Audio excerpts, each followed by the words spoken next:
বগুড়ার ৬১ কিলোমিটার মহাসড়কের ১৩টি উড়াল সেতুর মধ্যে ১১টি খুলে দেয় যানবাহন চলাচল অনেকটাই নিরাপদ হয়ে গিয়েছে, কিন্তু কিছু কিছু যানবাহন অনিয়ম করেই যাচ্ছে।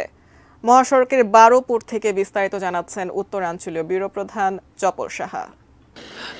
বগুড়া চান্দাইকোনা থেকে শুরু করে ফাঁসিতলা পর্যন্ত ৬১ কিলোমিটার মহাসড়কে ১১টি উড়াল সেতু খুলে দেওয়া হয়েছে। ফলে আমরা দেখতে পাচ্ছি যে এখন এই সব জায়গাতে কিন্তু যাত্রা অনেকটাই নিরাপদ হয়ে গেছে এবং দেখছেন আপনারা যে গাড়িগুলো আসছে উড়াল সেতুর উপর দিয়ে, তারা কিন্তু এই যে উড়াল সেতুর উপর দিয়ে আসার কারণে কোনো তেমন দুর্ঘটনার এখানে ঘটছে না।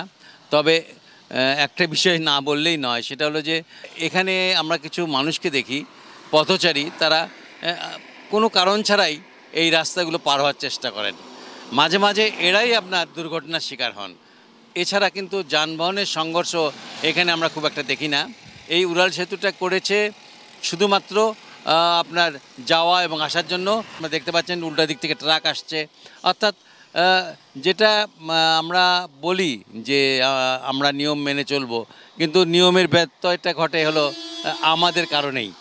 আপনারা দেখতে পাচ্ছেন যে এইটা আপনার এই রোডটা, এই যে ফিডার ছোট্ট রোডটা, এটা শুধু সিএনজি চলার জন্য, কিন্তু এখান থেকে ট্রাক বাস সবই চলাচল করে।